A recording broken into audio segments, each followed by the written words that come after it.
Shalom jemaat yang dikasihi Tuhan, kita bersyukur hari ini kita boleh kembali beribadah untuk memuji memuliakan nama Tuhan. Saya mengajak kita semua untuk sama-sama berdoa, menyerahkan ibadah ini ke dalam tangan Tuhan. Mari kita bersatu hati, kita berdoa. Bapa di sorga, kami bersyukur untuk kasih dan kebaikan Tuhan dalam kehidupan kami. Kami bersyukur untuk anugerah Tuhan yang tak pernah hentinya dalam kehidupan kami. Dan saat ini kami mau beribadah bagi nama Tuhan. Kami berdoa menyerahkan ibadah ini ke dalam tangan Tuhan dari awal sampai akhirnya. Biarlah nama Tuhan yang ditinggikan, nama Tuhan yang dipermuliakan. Tuhan berkuasalah atas kami semua, dimanapun kami berada pada saat ini, kuasa-Mu turun menaungi setiap kami. Di dalam nama Tuhan Yesus Kristus, kami berdoa dan mengucap syukur. Haleluya. Amin.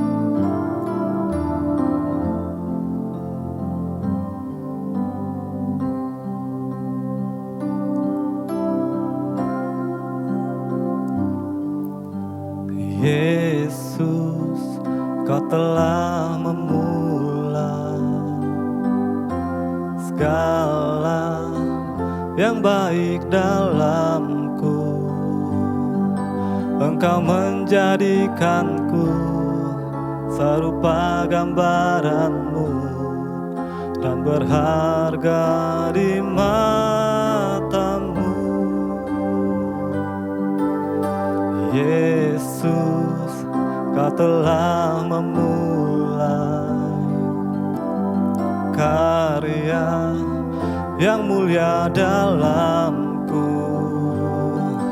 Kau berikan hidup-Mu sebagai ganti dosaku, karena kasih-Mu padaku. Sekarang ku memuji-Mu, Allah yang setia, yang tak pernah meninggalkan perbuatan tangan-Mu.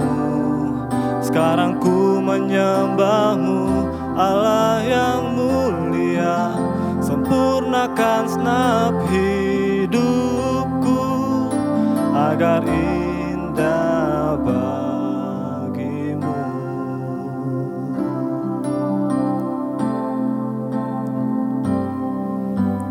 Yesus, Kau telah memulai segala yang baik dalamku.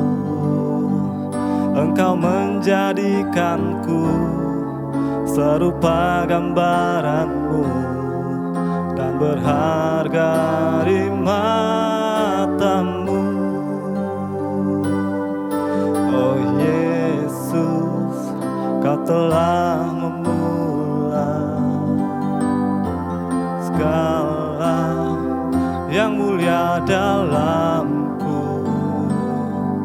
Kau berikan hidup-Mu sebagai ganti dosaku, karena kasih-Mu padaku. Sekarang ku memuji-Mu, Allah yang setia, yang tak pernah meninggalkan perbuatan tangan-Mu. Sekarang ku menyembah-Mu, Allah yang mulia, sempurnakan segenap hidupku agar indah bagimu. Sekarang ku menyembah-Mu, Allah yang setia, yang tak pernah meninggalkan perbuatan tangan-Mu. Sekarang ku menyembah-Mu, Allah yang mulia, sempurnakan segenap hidupku agar indah bagimu.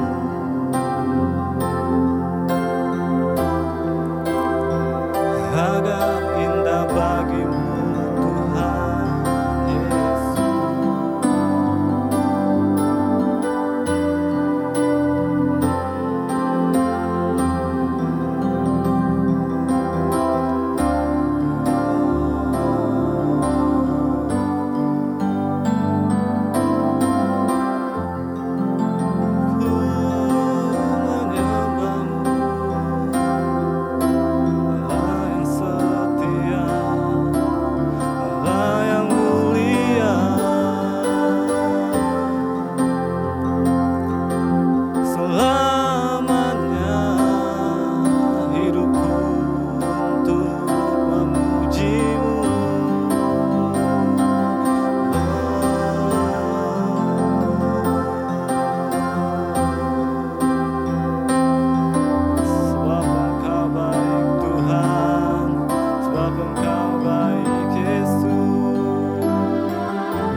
tak pernah habis di hidupku. Ku berjuang sampai akhirnya Kau dapati aku tetap setia. Telah kulihat kebaikan-Mu yang tak pernah habis di hidupku. Ku berjuang sampai akhirnya Kau dapati aku tetap setia.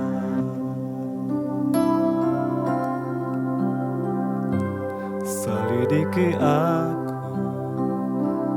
lihat hatiku, apakah ku sungguh mengasihi-Mu, Yesus.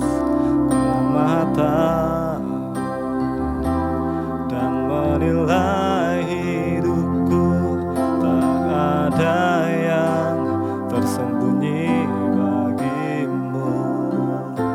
Selidiki aku,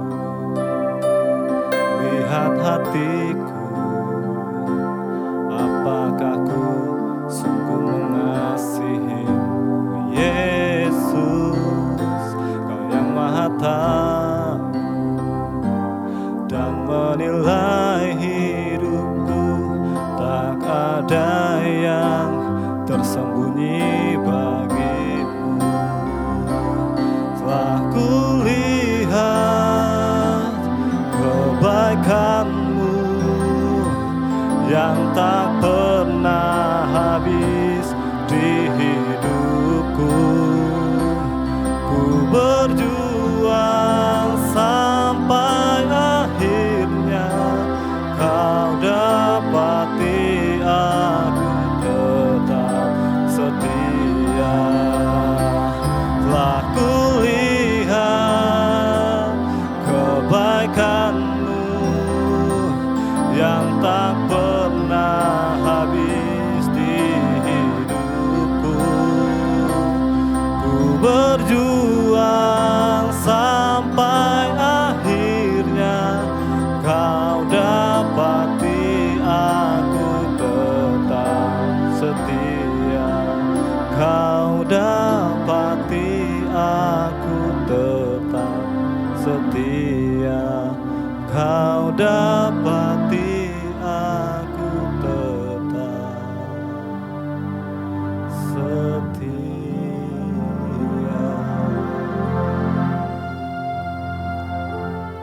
Terima kasih Bapa di sorga untuk segala kasih dan kebaikan Tuhan dalam kehidupan kami, yang kami rasakan dalam kehidupan kami. Dan pada saat ini kami mau mendengarkan kebenaran firman Tuhan. Kami mau siapkan hati kami untuk diisi oleh kebenaran firman-Mu. Ajarlah kami untuk kami boleh melakukannya. Tolonglah kami untuk kami boleh melaksanakannya di dalam kehidupan kami setiap harinya. Tuhan memberkati hamba-Mu yang akan menyampaikan kebenaran firman-Mu. Setiap perkataan yang dikeluarkan dari mulutnya adalah perkataan yang penuh kuasa untuk memberkati seluruh jemaat Tuhan, memberikan kekuatan yang baru, memberikan sukacita dan sejahtera dan harapan yang baru, untuk menguatkan iman seluruh jemaat Tuhan. Terima kasih Bapa di sorga, kami siap mendengarkan kebenaran firman Tuhan. Dalam nama Tuhan Yesus Kristus, haleluya, amin. Jemaat yang dikasih Tuhan, sebelum kita mendengarkan kebenaran firman Tuhan, mari kita memperhatikan beberapa pengumuman berikut.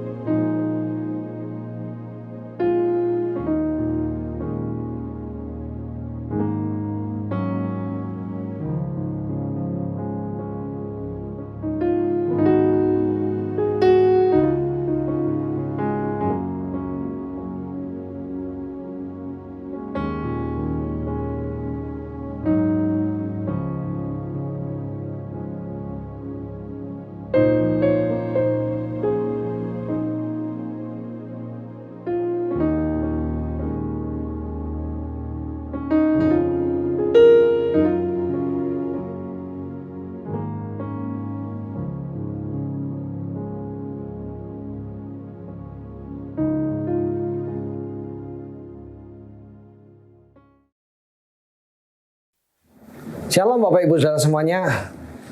Kita bertemu kembali di awal bulan, di bulan Agustus ini. Saya bersyukur kita boleh ada dalam keadaan baik, dalam keadaan sehat dan terus bersukacita. Dan kita terus belajar firman Tuhan yang menghidupi kehidupan kita, sehingga kita terus diperkaya dan kita terus semakin bertumbuh dalam Tuhan. Dan di bulan Agustus ini kita punya sebuah tema yang baru lagi, yaitu goodness, tentang kebaikan. Dan ini juga mengacu kepada buah roh yang Tuhan ajarkan kepada kita. Kita sudah belajar tentang kasih, sukacita, damai sejahtera, kesabaran. Dan kemarin kita belajar tentang kemurahan, bagaimana kita murah hati. Dan sekarang kita belajar tentang kebaikan. Dan ini merupakan sebuah rangkaian dari buah roh yang Tuhan minta kita sebagai umatnya bersama-sama bisa melakukannya. Dan ayat tema dalam bulan ini sangat bagus sekali, terdapat di dalam Efesus 2 ayat yang ke-10. Yuk kita baca bersama-sama. Efesus 2 ayat yang ke-10 berkata demikian.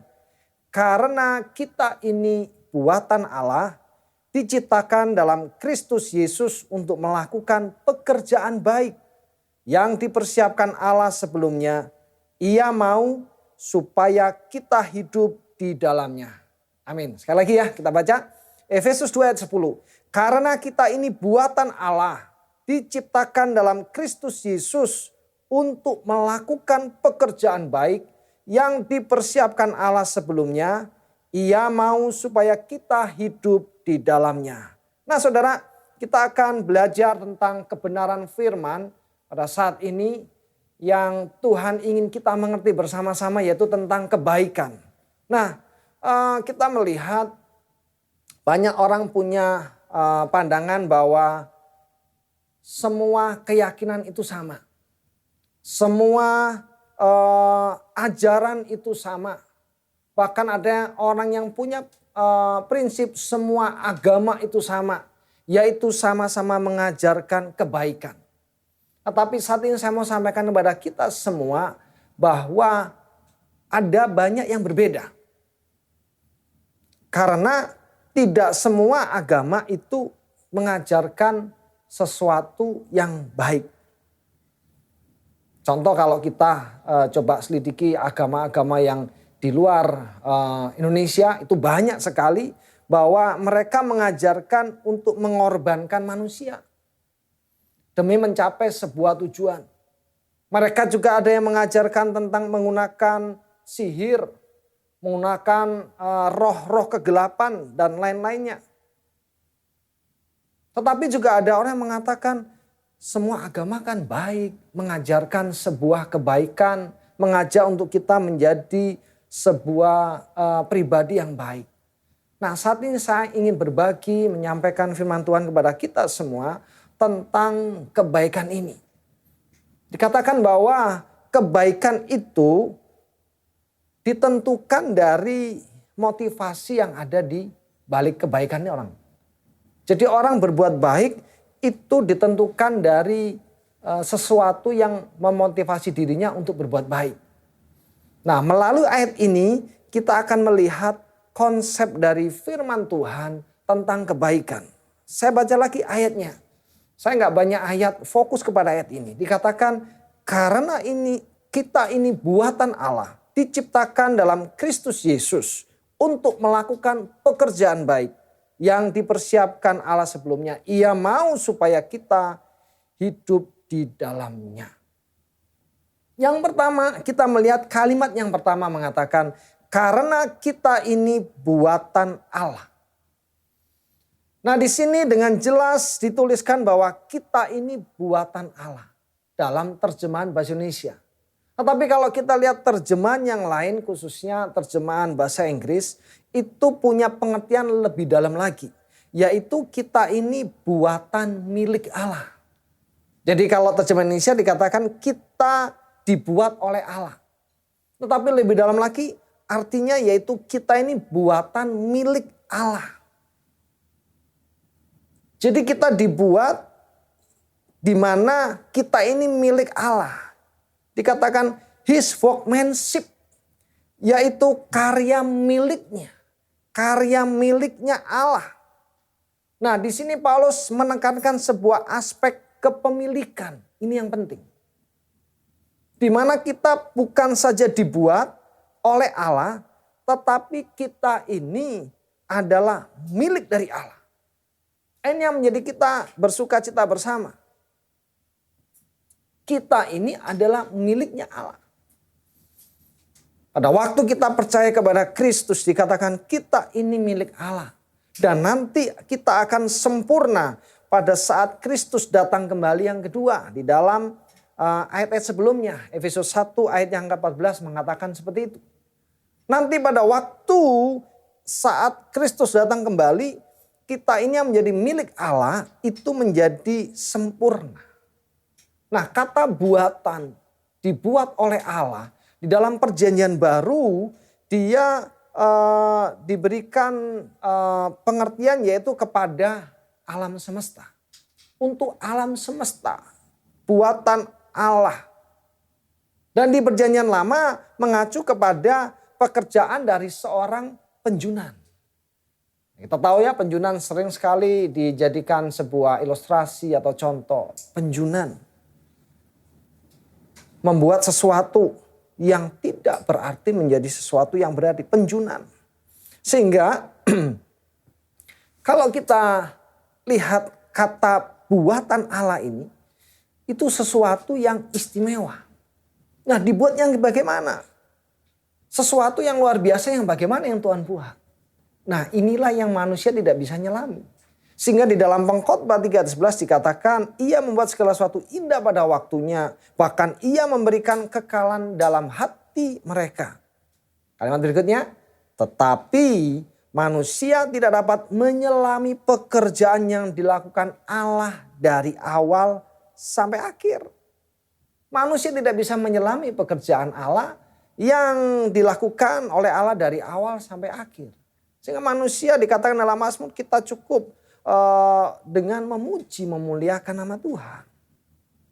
Sehingga di poin ini Paulus katakan kita ini dibuat dengan miliknya Allah. Dia mau katakan kepada kita bersama bahwa identitas dan perilaku kita ditentukan oleh siapa yang memiliki kita. Saya ulang lagi, identitas dan perilaku kita ditentukan oleh siapa yang memiliki kita. Paulus katakan kita ini milik Allah. Sehingga status ini mempengaruhi cara kita menghargai diri kita. Jadi karena kita milik Allah, identitas ini yang menentukan perilaku kita. Sehingga kita harus mau bisa menghargai diri kita sendiri. Dan juga membentuk sebuah perilaku atau perbuatan yang seperti menciptakan kita, yaitu Tuhan.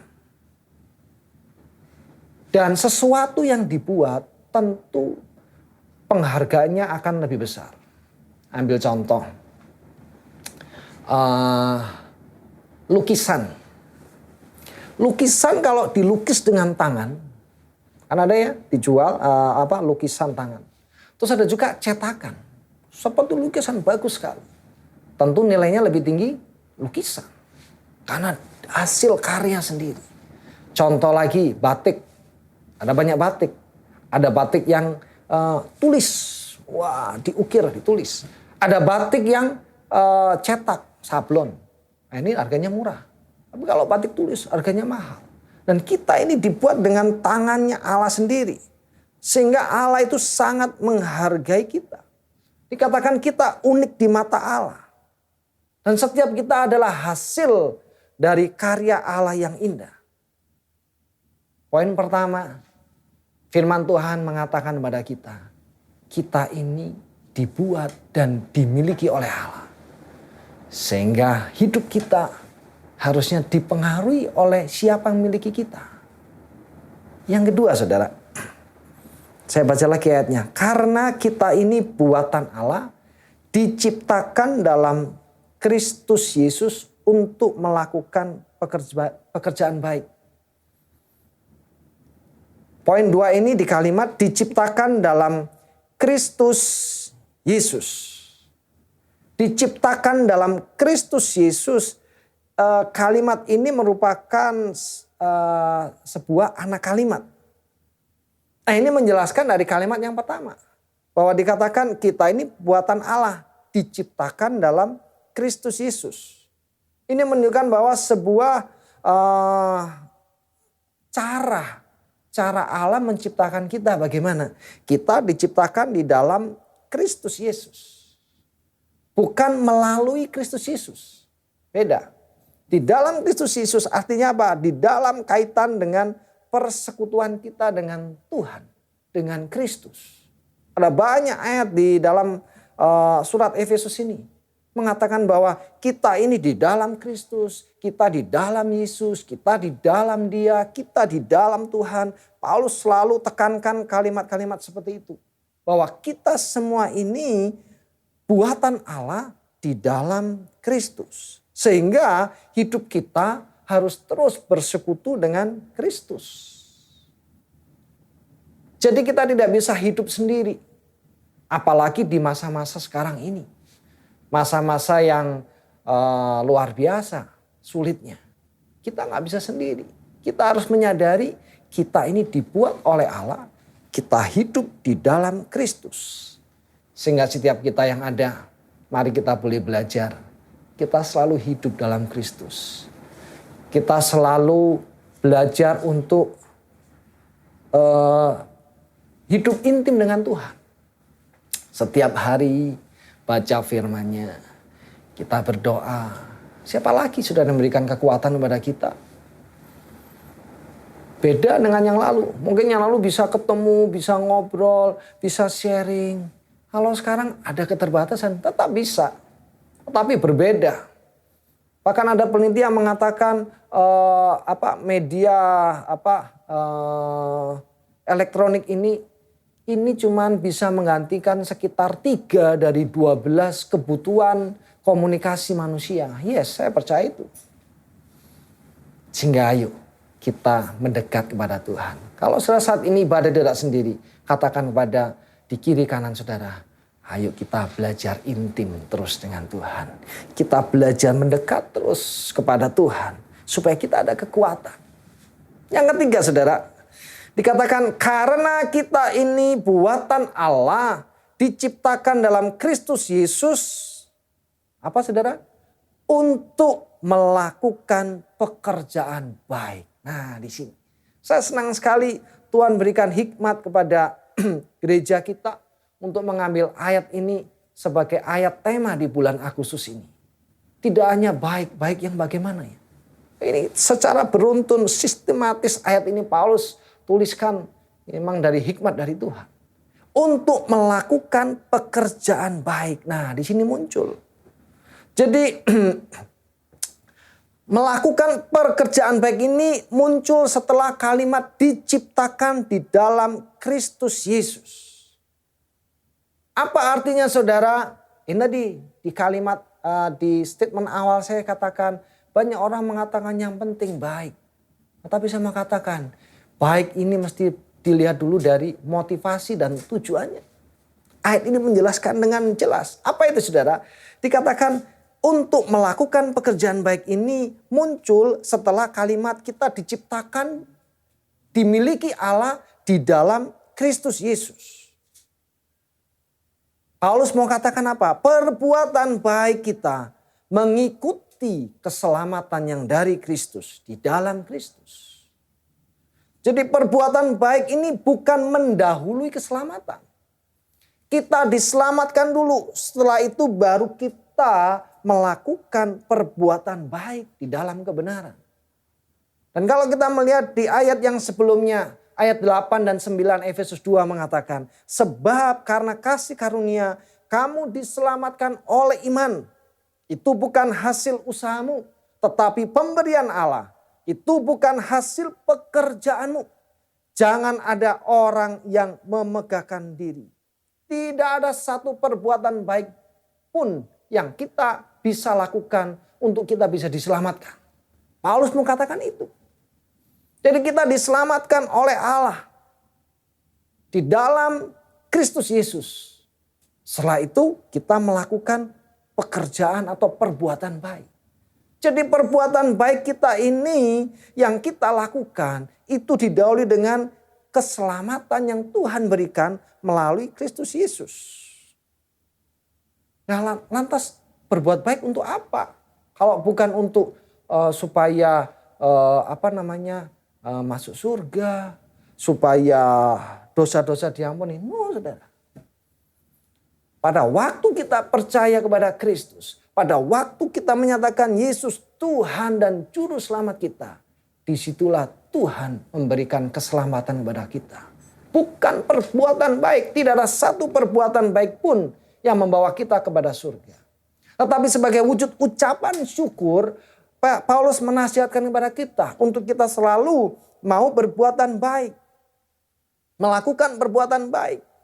Jadi keselamatan kita adalah untuk yang Tuhan berikan supaya kita melakukan perbuatan baik. Jadi bukan melalui perbuatan baik kita diselamatkan. Nah, ini seringkali yang sering dilupakan oleh kita semua. Yaitu seringkali orang itu berpikiran bahwa tujuan keselamatan adalah kehidupan bahagia yang kekal di surga nanti. No, saudara. Tuhan sudah memberikan keselamatan kepada kita. Kalau nanti di surga seperti janji firman Tuhan dikatakan bahwa kita akan senang. Yes, itu memang janji Tuhan. Tetapi Tuhan punya rancangan, tujuannya bukan supaya kita bersenang-senang. Tetapi supaya kita memuliakan Tuhan. Jadi tujuan Allah menyelamatkan kita agar kita menggenapi rencana daripada Tuhan. Rencana yang kekal. Tuhan punya rencana. Ayat yang pertama Efesus 2 mengatakan, kamu dahulu sudah mati karena pelanggaran dan dosa-dosa. Artinya apa? Orang yang dikatakan oleh Paulus di luar Kristus, dikatakan dia adalah mati di dalam dosa.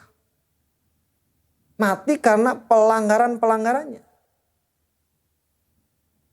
Sehingga kita berbuat baik bukan supaya kita selamat. Kita berbuat baik bukan supaya kita bisa nanti akhirnya masuk surga. Bukan, saudara. Kita diselamatkan dulu. Kemudian langkah kita yaitu kita melakukan perbuatan baik.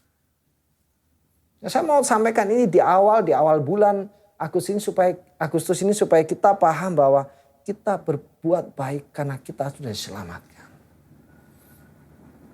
Dan poin yang keempat, yaitu bahwa kita dikatakan di dalam Efesus 2 ini, poin yang keempat saya bacakan.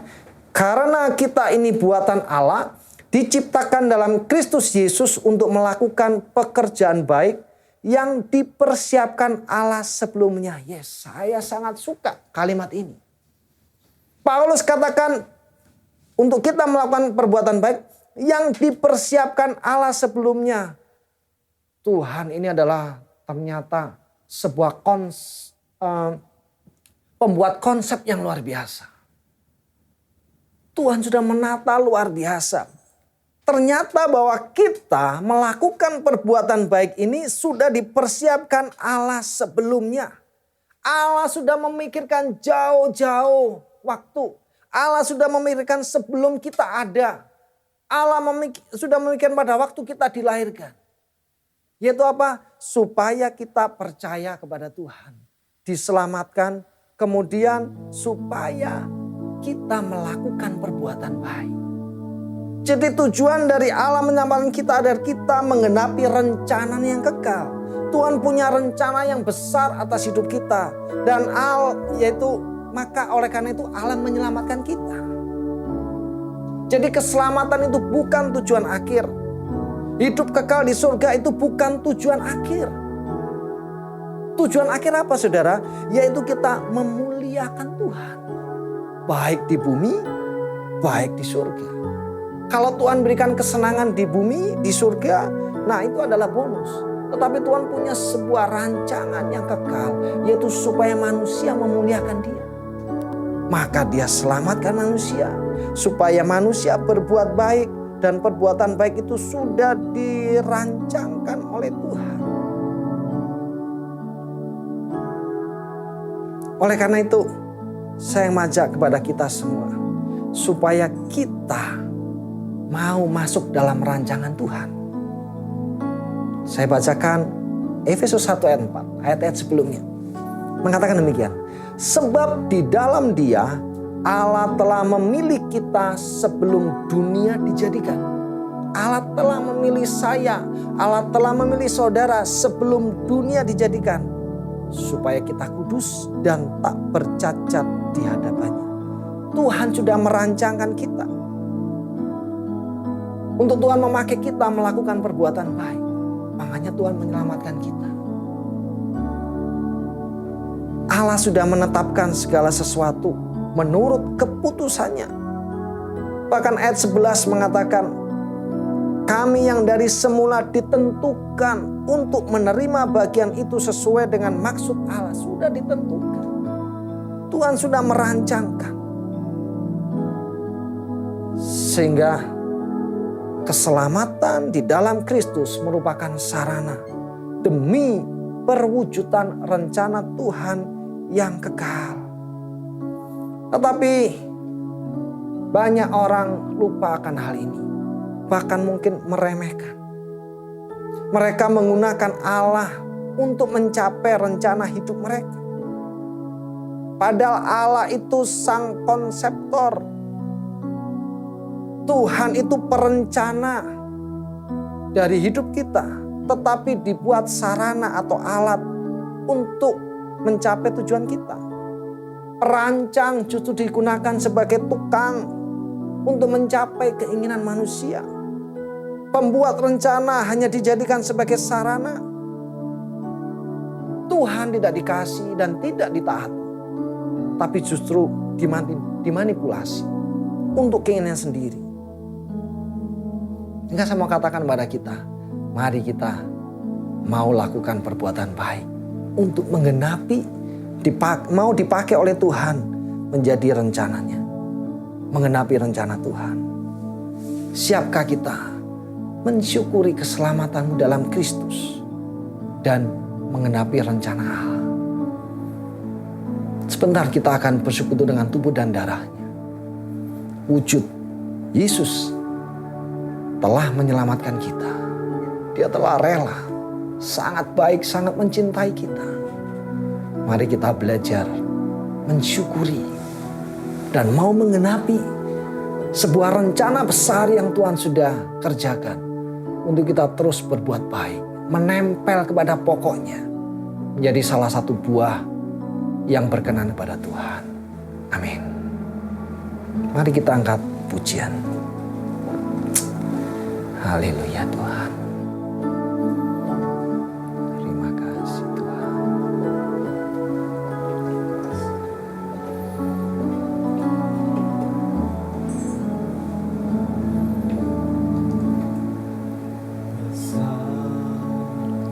Mulia kasih-Mu, Amin.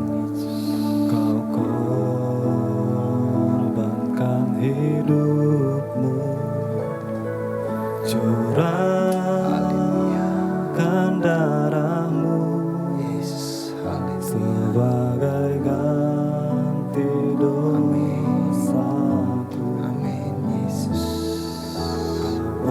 Haleluya Tuhan. Berikan harapan Haleluya. di dalam kesesakan. Amin. Agunglah perbuatan Yesus Tuhan penebusku, Saya undang kita berdiri. karena kasih-Mu Katakan kepada Tuhan. yang selamatkanku, menyucikan dan menebus hidupku. Ku naikkan syukur buat pengorbanan-Mu, maha mulia dan terindah Kau Yesus.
buat pengorbananmu maha mulia dan terindah Kau Yesus. Saudara terkasih, sebentar kita akan bersekutu dengan tubuh dan darahnya. Saudara bisa siapkan roti dan anggur yang ada di meja tempat saudara beribadah atau materi penggantinya. Mari kita boleh sama-sama persiapkan untuk kita masuk di dalam sakramen perjamuan kudus.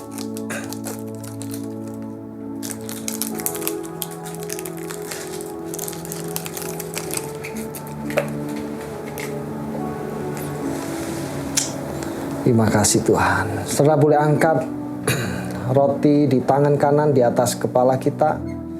Mari kita sama-sama proklamirkan ini adalah tubuh Kristus.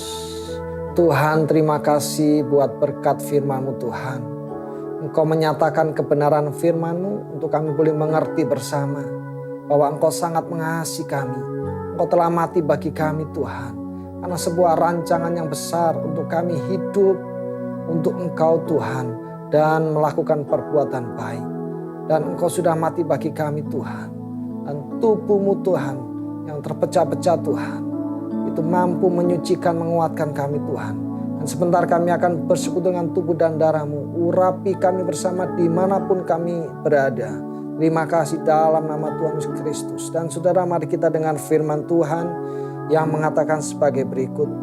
Sebab apa yang telah kuteruskan kepadamu telah aku terima dari Tuhan, yaitu bahwa Tuhan Yesus pada malam waktu Ia diserahkan mengambil roti, dan sudah itu Ia mengucap syukur atasnya. Ia mecah-mecahkannya dan berkata, inilah tubuhku yang diserahkan bagi kamu, perbuatlah ini menjadi peringatan akan aku. Saudara kekasih, bukankah roti yang kita pecah-pecahkan ini adalah persekutuan dengan tubuh Kristus? Amin. Mari kita makan bersama dalam nama Tuhan Yesus Kristus menjadi berkat.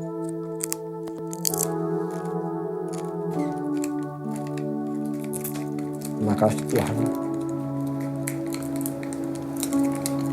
Saudara bisa siapkan anggur.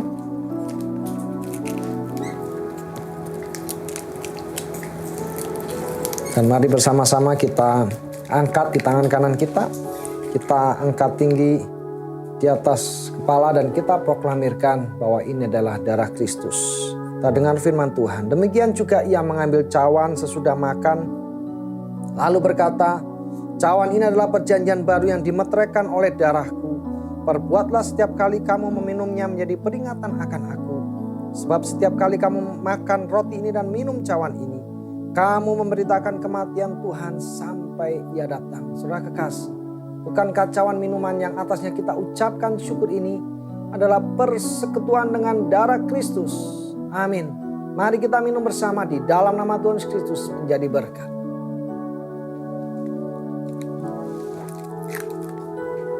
Terima kasih Tuhan. Kami bersyukur buat berkat-Mu Tuhan. Tubuh dan darah-Mu bersatu dengan hidup kami Tuhan. Mengingatkan kami Tuhan bahwa Engkau sudah mati bagi kami. Engkau sudah menebus kami Tuhan.